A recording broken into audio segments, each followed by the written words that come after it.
बोलो। अच्छा सभी नमस्कार दोस्तों। आज आपके सामने एक नया विषय लेकर के प्रस्तुत हुआ हूँ कि गुरु विश्वामित्र सिर्फ राम को ही क्यों अपने साथ वन में ले जाने के लिए आतुर थे, उत्साहित थे। जब वो राजा दशरथ के पास पहुंचे तो राजा दशरथ ने उनकी सेवा सत्कार किया और उनके आगमन का कारण जानना चाहा। तो वह बोले, हे राजन, मुझे आपका ज्येष्ठ पुत्र अपने यज्ञ के रक्षा हेतु मुझे दीजिए। परंतु राजा दशरथ तो राम बहुत ही प्रिय थे, वह राम से अलग नहीं रह सकते थे। इसलिए उन्होंने बोला, हे मुनियों में श्रेष्ठ, आप मेरी सेना ले जाइए, आज्ञा कीजिए कि मैं आपकी क्या मदद कर सकता हूँ, उसमें मैं आपका सहयोग करूंगा। लेकिन ऋषि विश्वामित्र अपने इच्छा से एक भी तिल आगे पीछे नहीं हुए।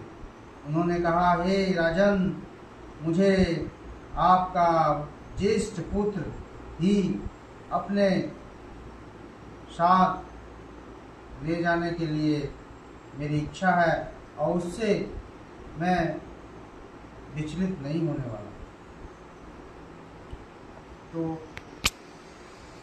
राजन ने पूछा, हे ऋषि, मेरे पुत्र में आपने ऐसा क्या देखा? तो ऋषि वर्णन करने लगे, हे राजन, आपके पुत्र में शौर्य और पराक्रम है, जो किसी भी व्यक्ति या युवा में होने पर वह अपने आप को सही रास्ते पे नहीं रख सकता। युवा होते हुए भी आपके पुत्र में वह गुण है, धैर्य और शांति। राम को कभी भी क्रोध नहीं आता, वे शांत, संयमी और सहनशील स्वभाव के हैं, जिससे तपस्वियों की रक्षा करना उनके लिए सहज है। आज्ञाकारी और विनम्रता। राम अपने पिता की आज्ञा का पालन करने वाले आदर्श पुत्र। ऋषियों और गुरुजनों के प्रति उनका सदैव विनम्र और सम्मानजनक भाव रहता है।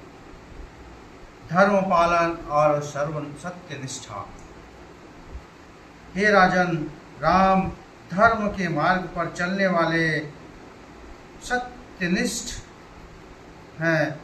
उनके आचरण में सत्य और मर्यादा की झलक हर समय प्रदीप्त होती है। देवी पुरुषार्थ। राम विष्णु के अवतार हैं।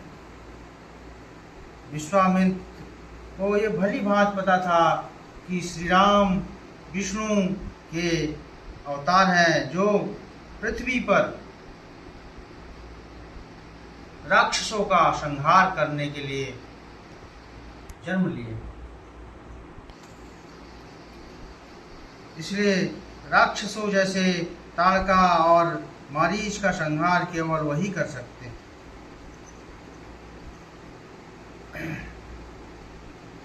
तो राम के अंदर वीरता, धर्मनिष्ठा, विनम्रता और दिव्य सामर्थ्य का परिपूर्ण होना विश्वामित्र को उन्हें अपने साथ ले जाने के लिए उत्प्रेरित करता है। और राम ही मेरे यज्ञ की रक्षा कर सकते हैं। नमस्कार।